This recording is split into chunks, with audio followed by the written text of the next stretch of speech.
Hey everyone, welcome back to the channel. Thanks for tuning in for another episode. Today we're going to talk about some flipping baits. I've gotten a lot of questions recently regarding the baits that I like to use on the Ozark rig by Core Tackle or a Texas rig, basically baits that you want to be flipping around heavy cover. And I really try to keep this simple. There are a lot of great flipping baits out there. I would actually argue that a big part of a successful day of flipping plastics isn't necessarily just the plastic or the color of the plastic, but really more the placement that the angler's putting that bait. Meaning, if you're fishing docks or you're fishing lay down trees, the tighter that you can put your bait to that cover, the chances is the better you're going to have more success and therefore have a shot at catching more fish. If you're missing that cover by a foot and a half, 2 feet, all of a sudden what you're doing is you're moving your bait away from that strike zone, and therefore you're reducing the number of bites that you're going to get.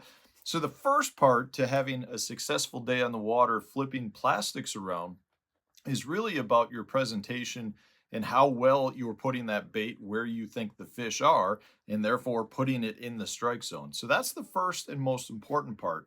But I do believe that the baits that you're choosing has a dramatic impact as well on the success that you're going to have on the water. So I want to touch on the baits that I fish. Now, having said that, I really I really try to keep my flipping plastics down to a minimum.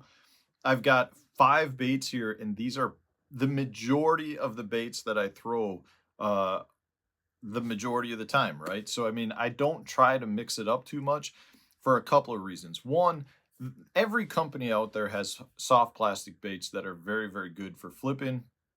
And the reality is I don't want to have 35 different bags of cross style baits or creature style baits in my boat. I like to keep it simple. I like to have a couple of different colors of each of these baits, and they tend to work just great for me.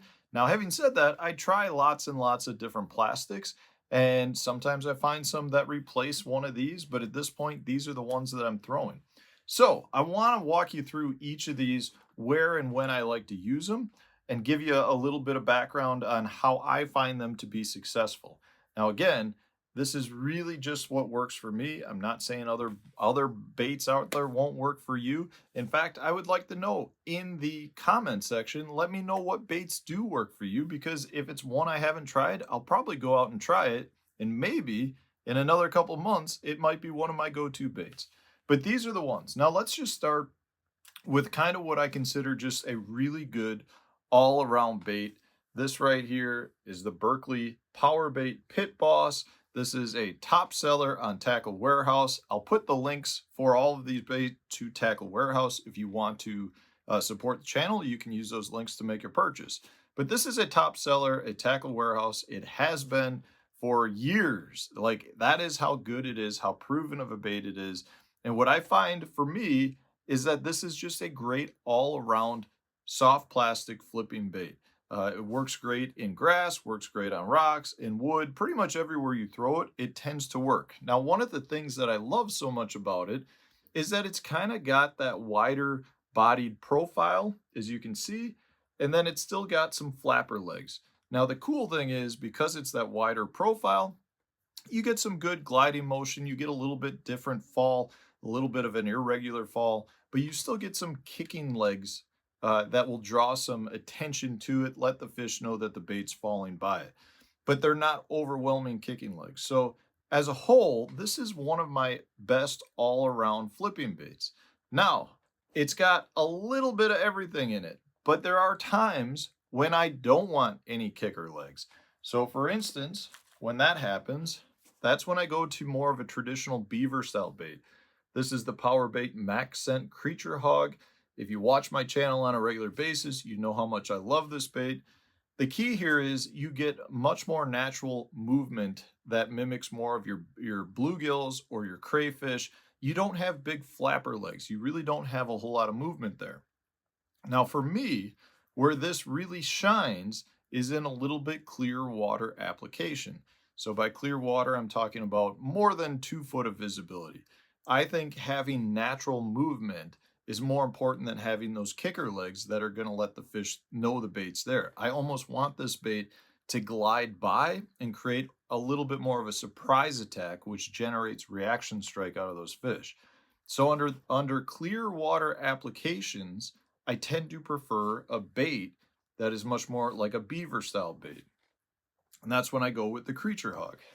Now, if I'm fishing dirtier water, that's when I like to really go with something that does have the big flapper legs. So this right here is a Berkeley Power Bait Chigger Craw, another just fan favorite. These legs, if you separate them, go absolutely wild on the fall. You get really big kicking motion. The key to that is it slows the fall down and it moves water, allowing the fish to find your bait. So when I'm fishing dirty water, so I'm going to say 6 inches of water visibility or less, that's when I really like to go with a cross style bait that's got your bigger kicker style legs because it slows it and it's moving water. So for me, a lot of my choice really comes down to water clarity. Now, that's not the only characteristics. I will say if I am fishing uh, in areas that either have spotted bass or smallmouth, where I'm still doing a lot of flipping presentation, I like to downsize my bait. When I do that, two of my favorites is the 3-inch size Pit Boss and the little Smalley Beaver by Reaction Innovations. These smaller profile baits generally allow the smallmouth and the spotted bass a better opportunity to eat it. And more than anything, I just feel like with both those species, they really like to eat smaller items. Now, that doesn't mean they won't go after a big bait. I catch lots of smallmouth on musky baits. But the reality is, I find it harder for them to turn down a little morsel, a little nugget. So I do like to throw the little 3-inch size in the Smalley Beaver or the little 3-inch size Pit Boss for smallmouth and largemouth, or when I'm fishing in really tough conditions or pressured bodies of water. Under those two conditions as well, for largemouth, I'll go with a smaller flipping bait because most people are traditionally throwing what would be more of your 4-inch or your standard size baits. I feel like your small baits will generate more bites. So under those conditions, 3-inch Pit Boss or the Smalley Beaver by Reaction Innovations. The last one that I really like to flip is a full-size Zoom brush hog. Uh, this bait excels for me under conditions where I've got fish that are not tight to cover necessarily. What I mean by that would be if I'm fishing, say, the Mississippi River under low water conditions, you have less current, therefore the fish are not nearly as tight to the cover. And I like this bait because I'll actually fish it out away from the cover. So if I've got a laydown, I'll throw it up tight to the tree, I'll work it out, and what I find is I get a lot of bites from those fish away from the wood. That's because they're not actually relating tight to the wood because they don't need to because there's a lot less current. So under conditions where the fish are not tight to the current, so or tight to the cover. So if you're fishing rivers, a lot of times that's lower current periods. Or if you're fishing just say on your lake or reservoir, a lot of times it's low light periods. So if you don't have good sun conditions, or maybe it's early morning or late afternoon, a lot of times those fish will start to pull away from that cover. And that's when I like to go with a brush hog. And this bait is really, it's just a matter of it glides really well. It's not more of your traditional vertical presentation that you get with a lot of Texas rigs, but this bait glides really well. And the fish, when they're away from the cover, find that bait to be very, very good. Now, I will add, like I mentioned earlier, I don't like to carry a ton of colors. Generally speaking, I carry black and blue shades, and then I carry some form of green pumpkin shades. To me, these are really the colors that I need. I'm not saying I don't have a bunch of other colors for really specific circumstances, but generally speaking, your dark black and blue style or your more natural green pumpkin / watermelon colors are the two colors that I need. It's all based on water clarity for the most part. The darker the water, the dirtier the water, the darker the bait I go with, the clearer the water, the more I tend to go with a more natural green pumpkin or watermelon color. But those are my favorite baits. I love to flip and pitch, and when I'm doing it, These are the ones I have tied on. So let me know in the comment section.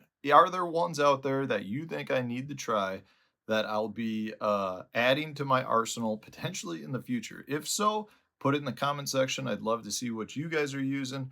Otherwise, thanks for watching, guys. I appreciate all the support and stay tuned. We'll have a new video coming out tomorrow.